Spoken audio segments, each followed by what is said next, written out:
All right, hello everyone, and welcome to the second free webinar in the Unlimited Webinar series. My name is Niko Leppänen, and I'm the founder of the Unlimited 2015 conference and the host for these webinars.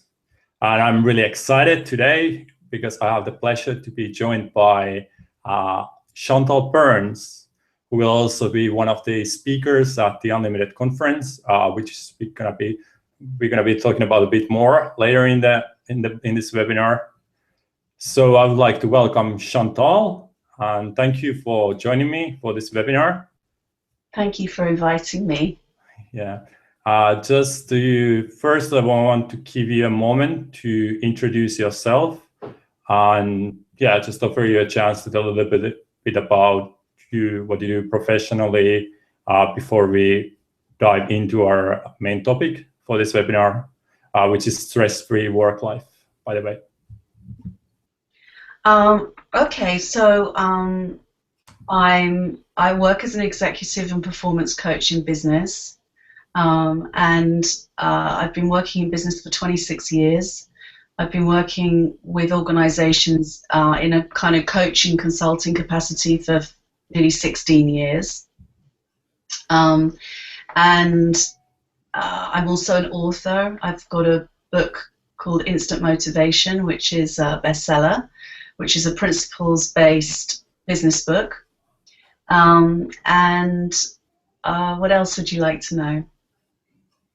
Well, I think that's kind of sums it up pretty well.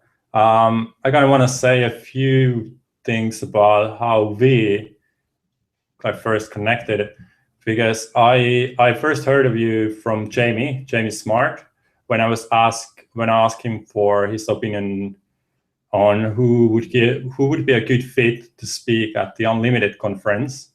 And then Jamie connected us, and we started to change some emails, and then we met in London during one of the Jamie's Clarity weekends for the first time. And then back in May, we spent a week.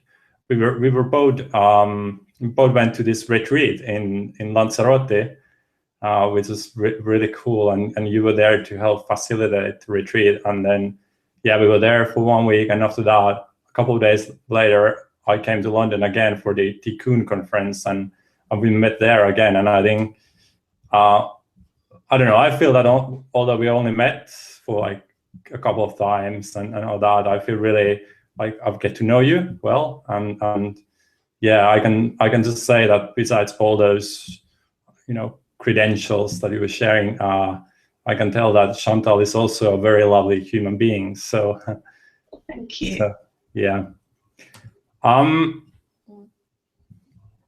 So we decided to explore the topic of stress, especially in relation to work life.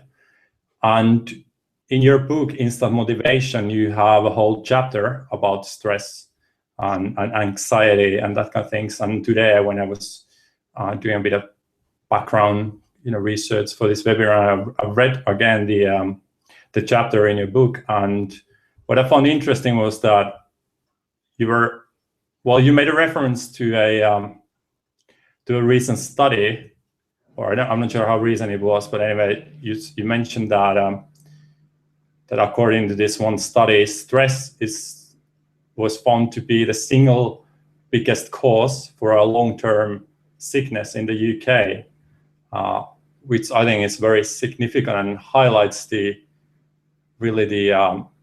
extent of, or the importance of stress, or kind of like just addressing this stress issue in a way. And also in the same chapter, you kind of pointed out how most approaches in the field of mental well-being are focused solely on managing stress, and most books and websites and courses and what have you are aimed at dealing with our helping us deal with our stressful lives. And for me, the way it looks to me is that the focus is very much on dealing with the symptoms of stress rather than the causes, like looking at the causes. And then, because I know for you, you've been doing research on this, and then after you came across this understanding, you have had some, insights on your own on this thing. And I would really like to use this opportunity to ask you, what, in your view, are the main causes? Where does stress come from? Let's start from there. Yeah, well, that's a good start. It's a great question, and I think it's an important question, because the answer to that is the answer to to a lot of things, to a lot of the challenges that we have. The answer in terms of where we think stress originates is the solution. And it's funny, because in my research, one of the questions I asked people was, what's the number one reason why you underperform at work, or why you might not work to the best of your ability at work? And there were many answers, and the number one answer was, if I'm feeling stressed, anxious, or worried. And so this was at the top of the list of why a person might underperform at work, or not work to the best of their ability. But I also asked people in my study, and this was quite a big study that I did with sort of over 600 workers participated in this study, including leaders. I also asked people, what's the number one, what's the main cause of stress? So when you're feeling stressed, anxious, or worried at work, what do you think the main reason for that is?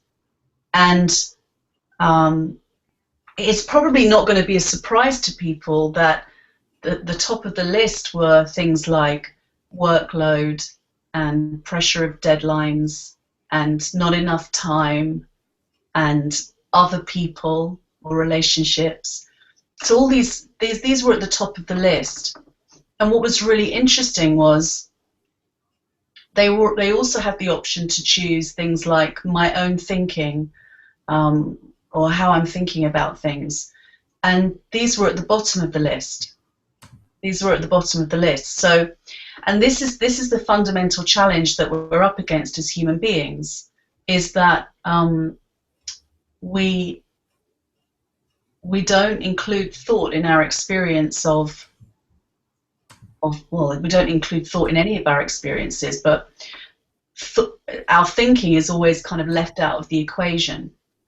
And our thinking has a huge part to play in our feelings of stress. And the more we understand that relationship, between thought and feeling, and how that works, the more we understand that, the more it changes our entire experience of what we call stress. So that's what I talk a lot about in the book, is that we grow up learning, and we get it reinforced over and over again in lots of different ways, that life is stressful, or that situations are stressful, inherently stressful, without us having anything to do with it, that something can just be stressful. And it's not possible for that to be true without our thinking being involved in that experience. And so as soon as we start to factor our own thinking into our experience, it's very, very helpful for us. So you asked, I think the question you asked me was, where does stress come from? And my answer would be that the experience of stress, the feelings of stress, which is what most derails people, comes from thought, comes from our thinking, and doesn't come from anywhere else. Yeah, I kind of want to play. What's the expression? Devil's advocate. Yeah, a bit here. So okay, so people may be like, as you said, yeah, of course my thinking has something to do with it, but I still live in this, in my life I have these circumstances, I have I'm working. Let's kind of even want to keep it in the work life, in the domain of work. I go to my work, and there is still all these things, expectations laid on me by other people, and maybe also by myself. I have expectations. There are deadlines. These are all real things, right? So I guess it is like, are you saying that these things have no impact on my stress levels? Mm. Yeah, I mean, it's interesting. I mean, I can have days where I have a lot to do and it feels like there are lots of demands on me, or there are lots of things being asked of me, and I can just glide through that day, really clear head, feeling really in control, just feeling really good. Nothing bothers me. I get stuff done. I'm hugely productive. I feel like I'm just in flow. And I can have days where I don't have such a heavy kind of workload, if you like, and I can feel really stressed out and really tense. And I can also feel like that when I have got lots to do. So, and I think for all of us, we experience those kind of inconsistencies, days when we think we should probably be feeling a bit anxious, but actually we feel fine, and days when actually we think in our mind, I've got no reason to feel anxious, but we do. So this is what's really interesting, is that to look at those anomalies, to look at those inconsistencies, and to ask ourselves, well, how comes it's like that? Because if it really is coming from the situation, then why don't I always feel stressed out when I've got a lot to do? Or why don't I always feel anxious when, I've got lots of people demanding things of me? But we can probably all look at examples in our own lives and think about this for ourselves and see all of these inconsistencies. But you're right, those are real things.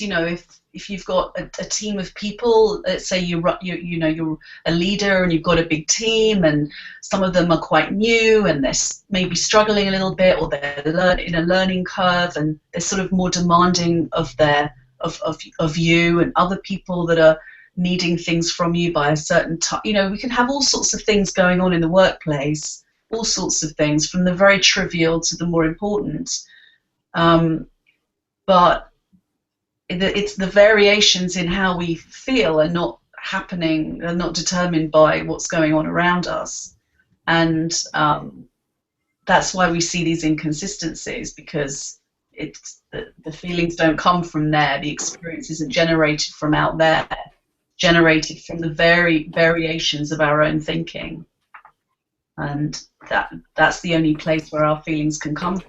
So I'll sometimes say to people, they'll say, "Oh, my to-do list is stressing me out," and I'll say, "Wow, that's some powerful to-do list. That that piece of paper with that list on it that's sitting in front of you has some inherent power to kind of stress you out. This is kind of, I've never come across a to-do list like that." But of course, I've had the same experience where I've looked at a list of things that I've written that I need to do, and I've then felt a feeling of overwhelm. But the feeling of overwhelm has nothing to do with the list, but it has everything to do with my thinking about the list. And that's it. That's the degree to which the list has any power over me, is just the way I might be thinking about what I've written down. And that's what I'm experiencing. And so we're always walking around in the experience of whatever our thinking is kind of generating. Yeah.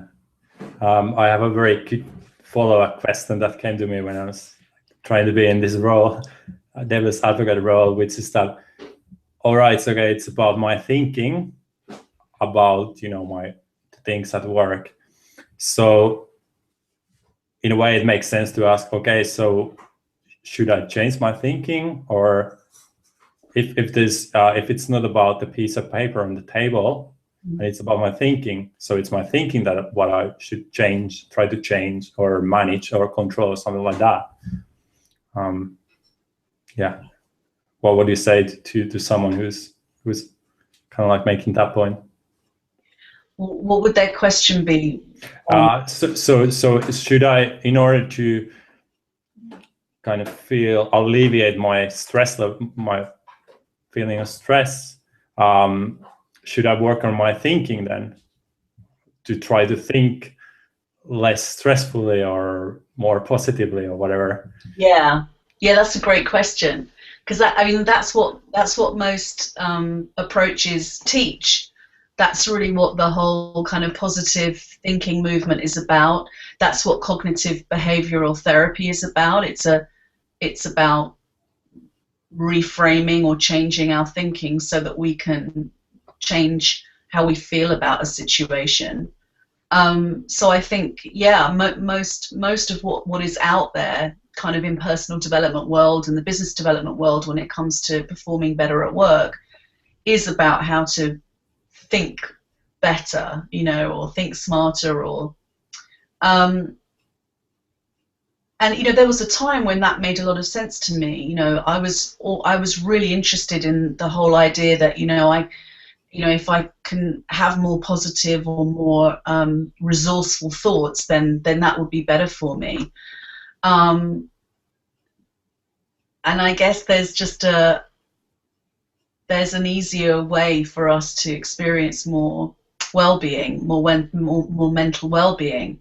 And I'll give you an example, and it's an example that's in my book actually, but I think it's quite a powerful example, which is I was doing an exercise with a group years and years ago. I was doing some training and I was doing an exercise with the group, and one of the girls in the training, the thing I was asking them to do, this is the important bit actually, the thing I was asking them to do was to play with changing their thinking, putting different frames on their thinking. So maybe it's not this, but maybe it's this, and basically testing this technique out, which would help them to come up with a number of different ways to think about the same situation.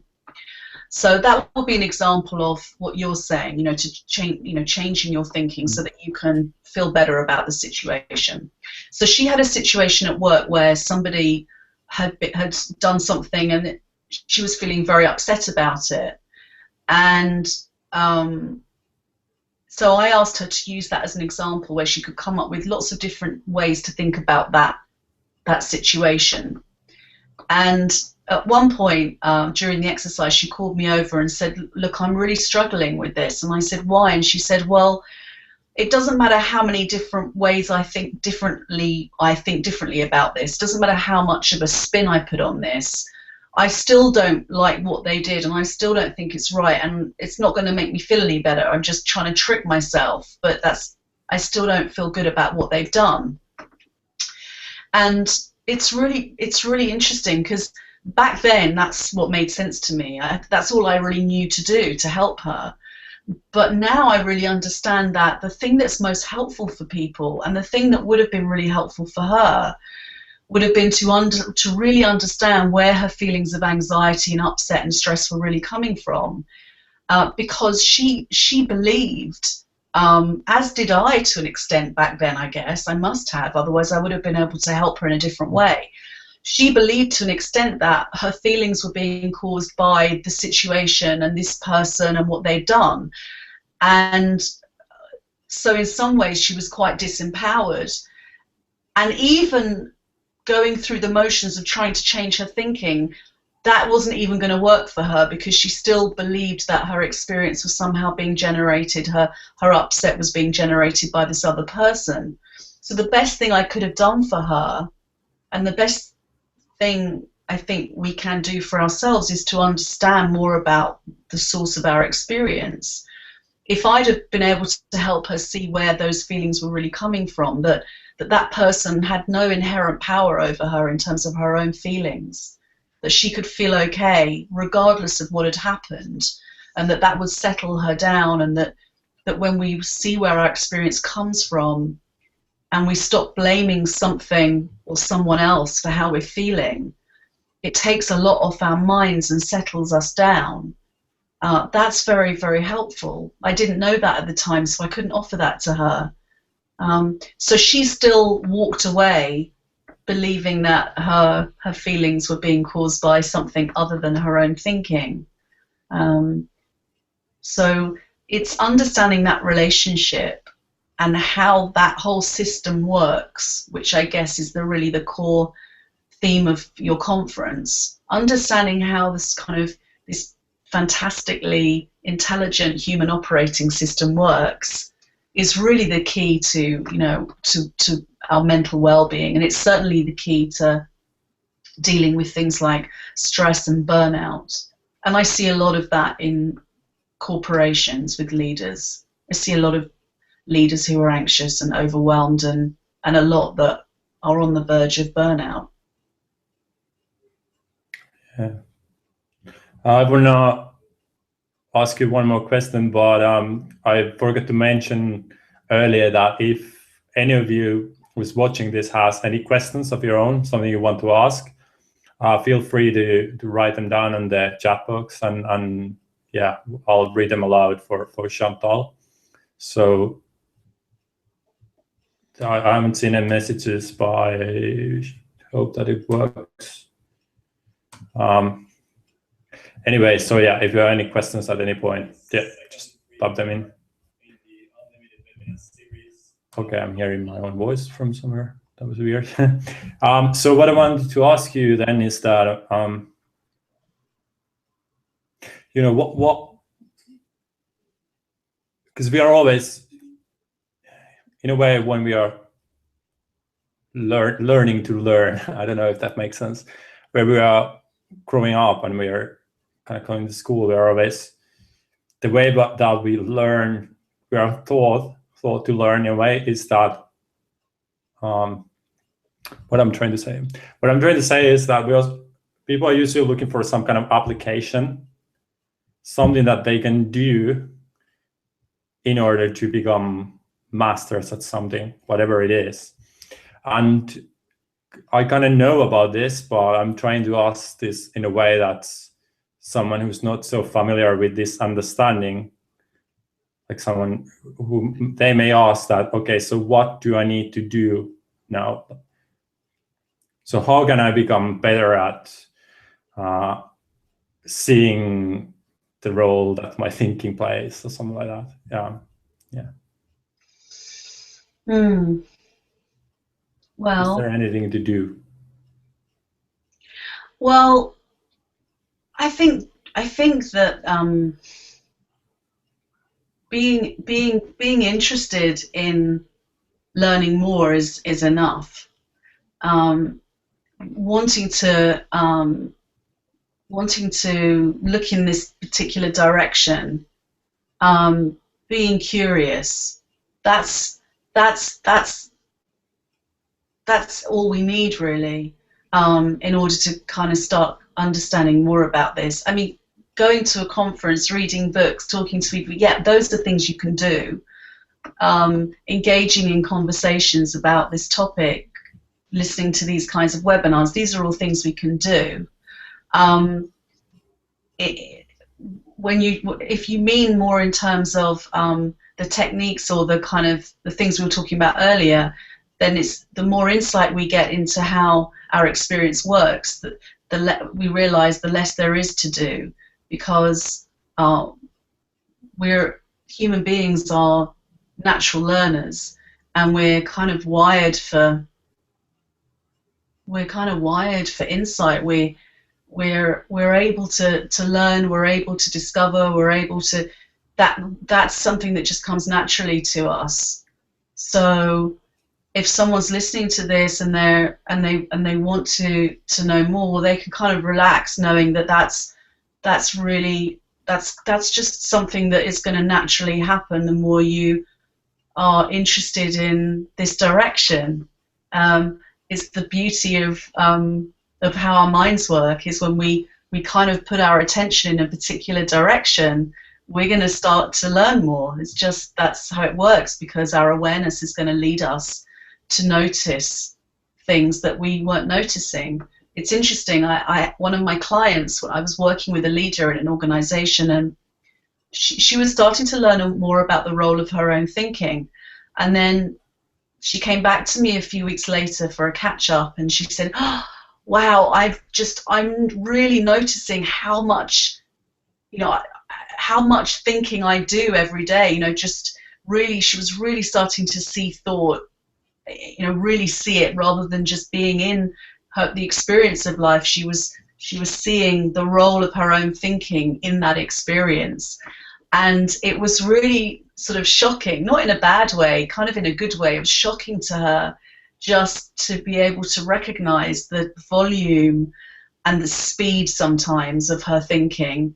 And in a way, for her, that was evolving her, just noticing that was creating some shifts and changes for her, because before her thinking was invisible to her.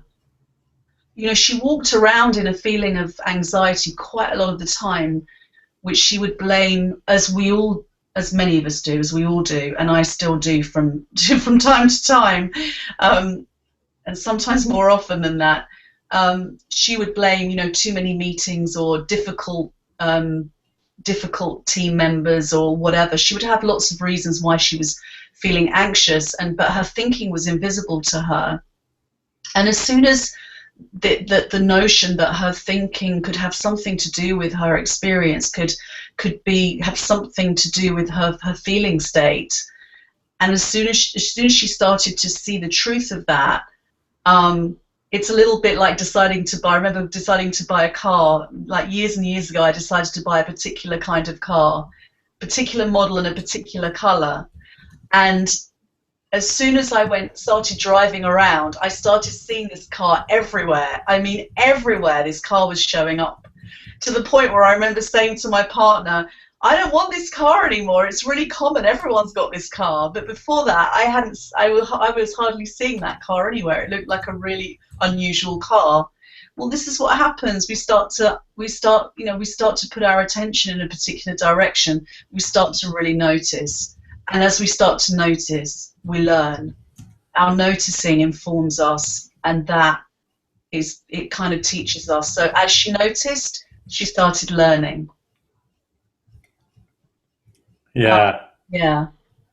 It Yeah. was funny because Nina asked pretty much the same question. Yeah. I just. Because there's a bit of a gap. So I know like a lag behind like what you can see and the like if you write something, there's a bit of lag. So, but she says that kind of answered her question. But actually, I'm gonna kind of just pick something up, because there's also a bit of a pitfall or danger in the idea of becoming more aware of your thinking. Because I remember what kind of happened to me in the beginning when I came across this, and I've read Clarity by Jamie Smart, and I sort of, in a way, all of a sudden I became aware of my thinking, but then I became really focused on the content of my thinking. Mm. And I started to see these, thought patterns and whatever, and sometimes I got really lost in them, and it didn't. At first, I felt actually really frustrated, because I was like, "How is this helping me? How is this awareness helping me? I have all this crap going on in my head, in my thinking, and now I see it, but it didn't really do anything for me." Mm. And I don't know if that's something that people have also mentioned to you or not, but there's kind of a difference between paying attention to your thinking, like the content of your thinking, and seeing it for what it is, that it's just thoughts, it's just like random thoughts come into your head. And when they come, they also bring with them feelings. And yeah, so kind of like highlighting that difference, that this is more kind of like what we are pointing here Mm. It's kind of insightful seeing or waking up to the fact that you are thinking these thoughts, looking up in the upstream Hmm. of where the thoughts are coming from. Well, yeah. Can I Of course you can. No. I love this, and it's really important what you're saying, because you're right. You know, it's not that we want to be really thinking about what we're thinking about. Yeah. We just want to be understanding more about thought, because it's thinking about what we think about that's the problem. So you're right. It's really true. It's very important that when when we're talking about having more understanding about the role that our thinking is playing, or the role of thought, it's a deeper insight. It's a deeper understanding. We're not talking about delving into the content. We're not talking about oh, I realize I have a really kind of limiting belief about my abilities at work, and this makes me feel anxious, so I need to have a new belief, because that's reframing. That comes back to what we were saying earlier, which is just trying to swap one dodgy thought for another more powerful thought. But when we see it's all thought, it's all made of the same energy. It's, that thought is it's energy that's moving through us, that comes with a feeling attached to it. And as we start to understand more about that, that's where we get our real shifts in understanding, and that's where we get our kind of internal transformation. Because when I think that what I'm thinking is real or true, that's not even the problem, because sometimes, I often think that what I'm thinking is valid and true, but what's more important to me is, where do I believe in any given moment? Where do I believe my feelings are coming from? Because if I think somebody or something can make me feel a particular way that has nothing to do with my own thinking, if I believe that I can feel something that I'm not thinking, I'm lost. I have to be lost, because every thought comes with a feeling. They travel together. They're the same thing. And it's interesting when I talk with people about this. I mean, for me, this has been such a profound learning, and it continues to be so profound for me. And when I speak with clients or leaders or friends, colleagues about this, I see the power this has for them as well, because most of us live in a world where we believe that something out there, some situation or person can make us feel a particular way. And as we'll really demonstrate, I hope, powerfully in the conference, there's a more profound system at work that really helps to explain why that can't be true, and why that's really good news for us as human beings, and why it's also the solution to some of the biggest societal problems that we're facing right now.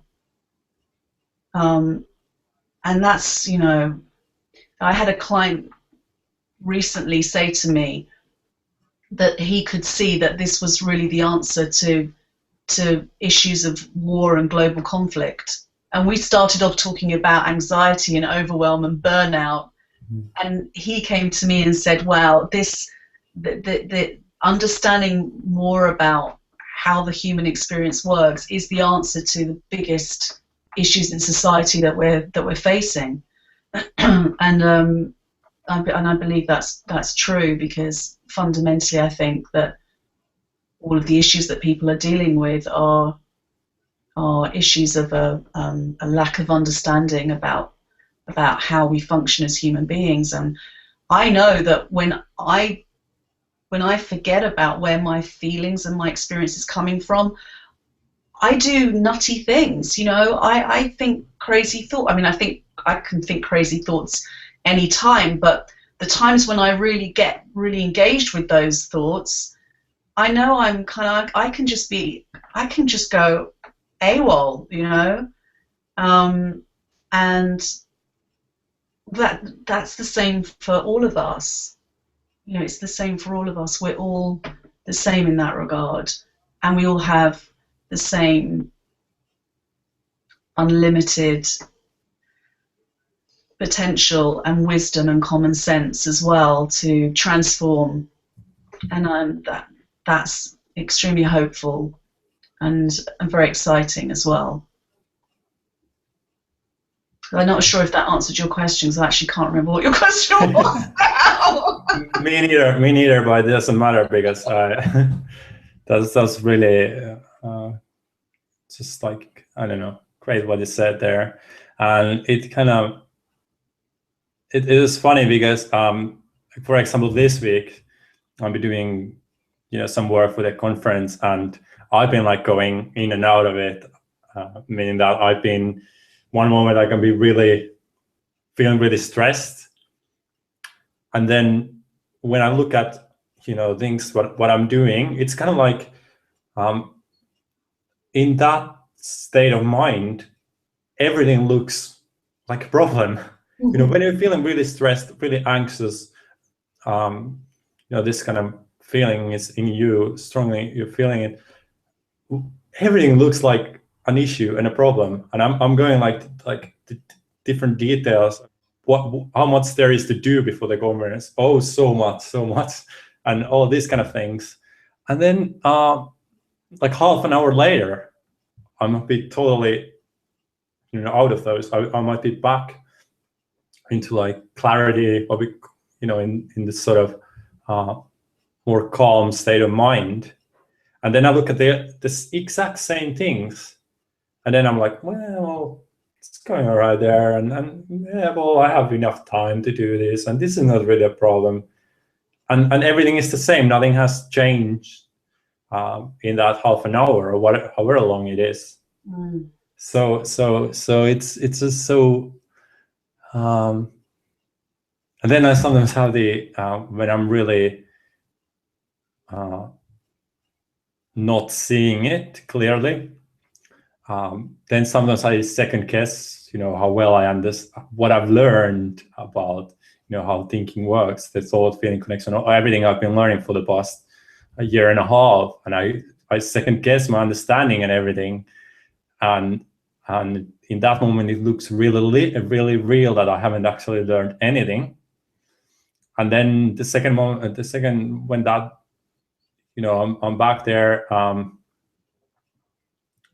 I just know that I understand, that now I see it, that I'm not tricked at this very moment.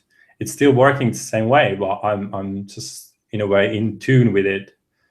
And yeah, I think that's, for me, is just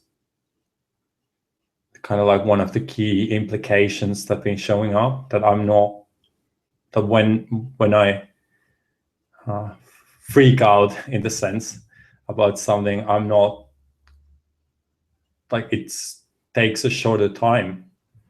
And yeah, so I just wanted to point that out. Yeah. I want to, because we've been going for 40 minutes now, but I wanted to ask you something, because yeah, as you mentioned, you're coming to, or as I mentioned, I don't know if you mentioned it, but anyway, so you're coming to Helsinki in September for the Unlimited conference, and that conference, 2-day conference, is all about this direction, in the sense, I'm trying to load the display the link. Okay. I'm not sure if it's there now. Anyway, so the conference, in that conference, everyone is pointing towards this same paradigm, the same understanding. And yeah, I guess what I wanted to ask you is that you've been to several events, both you've probably been to conferences where the focus has not been on this, and then you've been to these conferences where everyone's pointing to this direction. And what I wanted to ask you is, what you see is the difference between these two kind of events, and so kind of like what people can expect from an event like this. Okay, well, I know what people. I'm pretty. I can give a sense of what people can expect from me. Oh, Well, yeah. because I obviously don't. I mean, I have a sense overall of what you're trying to achieve with the conference, but I think that. I mean, the reason why I'm looking forward to it, being part of it, is because the understanding that we're going to be exploring, the principles, the understanding that we're going to be exploring at the conference is in some ways so simple, and yet it's so profound in its implications for each of us individually as human beings, but for the wider communities that we serve, and for society as a whole. And there's already tons of great work going on in the world with this understanding, and it's it has for the 30 years or more that it's been kind of around in this form, has been making a difference to people's lives. And now it's really starting to grow, and there's starting to be a groundswell, and that's really exciting. And so I'm excited to be a part of this conversation, and because I see the difference in my world with my clients and people I work with, I see the difference it makes. So I think what people can expect is to be part of a very inspiring and empowering conversation. First and foremost, that's what comes to mind for me, is a deeply empowering, richly inspiring conversation. And if people are those that come to the conference that are newer to this, inside out understanding, or the principles, or however we might describe this, for those who are newer, I would think they will find it really refreshing to be able to sit and be in a conversation where no one is telling anyone how to think or how to behave, or this is what you need to do to be happy, or this is how you need to think to be successful, because actually we've all had so much of that, and if that worked, we wouldn't. If that worked, then we wouldn't need another new book with more strategies and techniques, and we wouldn't need to keep reinventing the wheel on that. There's a reason why those approaches don't have the sort of transformational and sustainable results that we are looking for in our lives. And my hope is that the conference and the speakers at the conference will help to explain why that's the case. That will become really clear, really obvious, why a simple understanding of where our experience comes from and the principles that govern our experience, why that holds the key to pretty much every issue that we're facing in life, and why that holds the key to our mental well-being, our happiness, our clarity, our confidence, why it holds the key to creating and connecting beautiful relationships, why it's the key to excellent performance and brilliant leadership and innovation. And it sounds, even as I say it, it's like, God, it sounds so Alice in Wonderland. It sounds like this almost panacea that this one understanding can sort of, I feel almost, it just must sound ridiculous to somebody who's newer, but that when we look to the absolute foundation of where our mental clarity and where our great ideas come from, it starts to make absolute sense that it would be able to impact all of these different things, because all of these different things, like you said earlier, are kind of symptoms of one underlying cause, and that underlying cause is a simple but far-reaching misunderstanding about how our experience works. And the more we understand about how thought really works and how it doesn't work, the freer we become as human beings, the more that we can achieve, the more we can change the world, and we can play a part in that.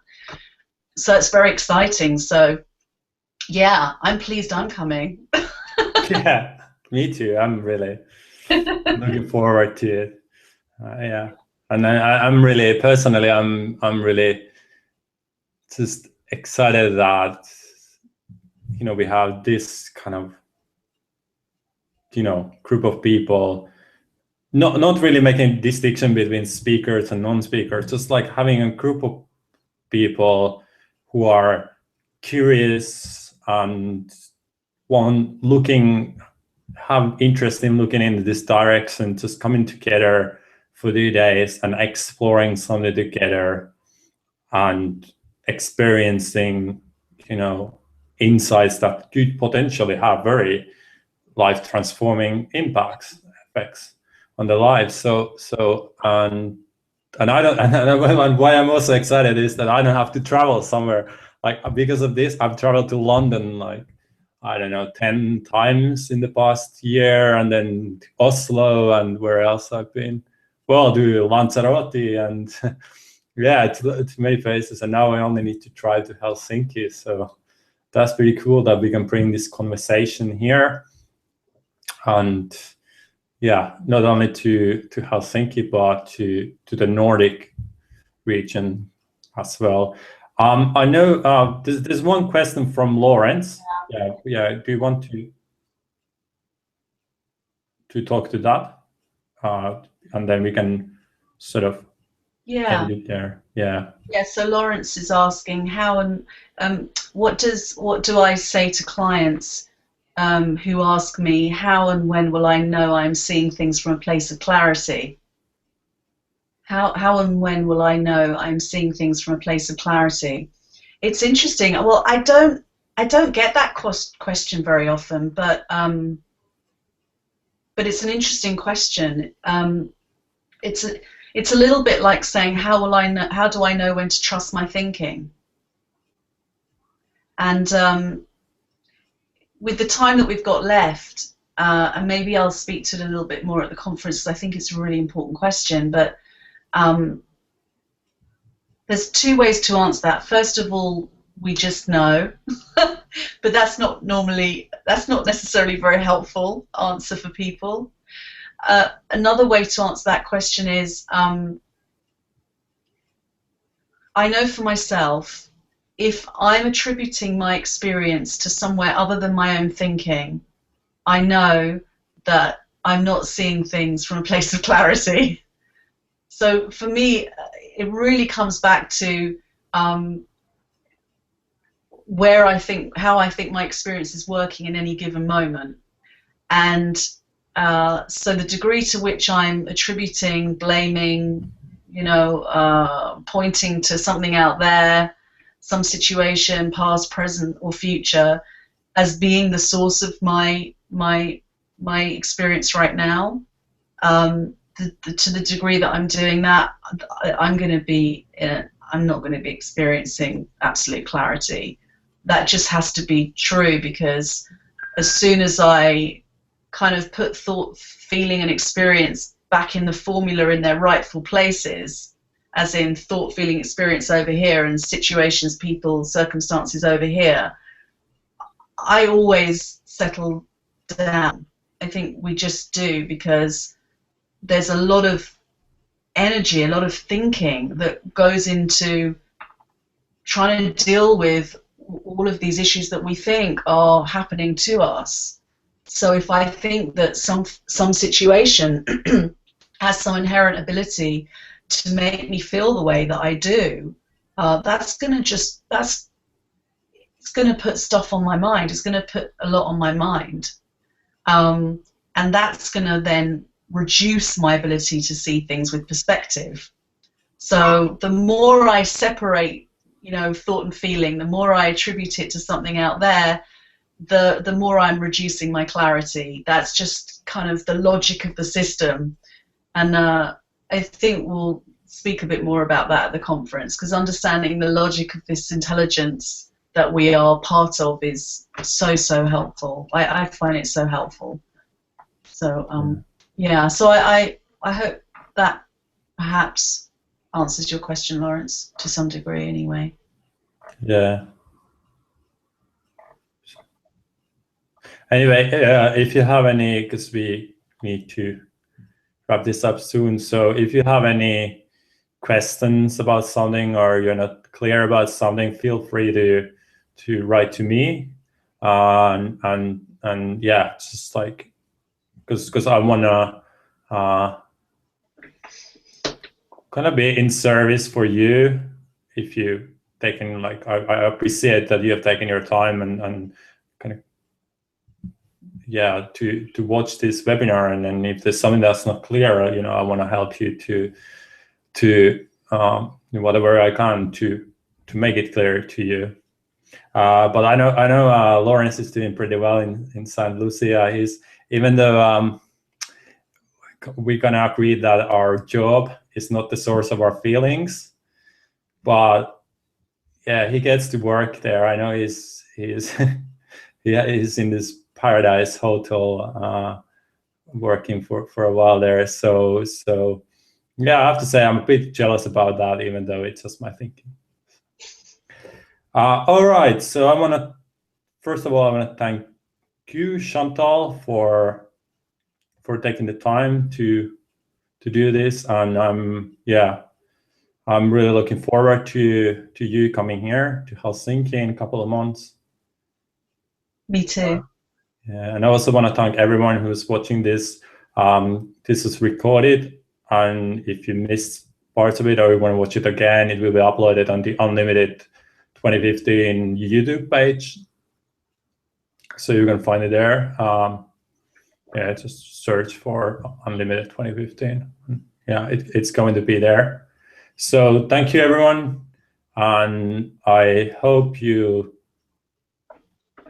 got something out of this. Maybe you're seeing something more clearly now about this topic. And if you feel like this conversation is something you want to explore more, I encourage you to check out the website for the conference and see if you want to be part of that event. So what is the website name for the conference? So it's www.unlimited2015.com. I'm not sure if I was trying to upload this pop-in thing, and this is my second time using Webinar Jam, running this webinar, so I'm pretty much well, anyway, I'm gonna write. Yeah, I'm just gonna write it on the box just to make sure.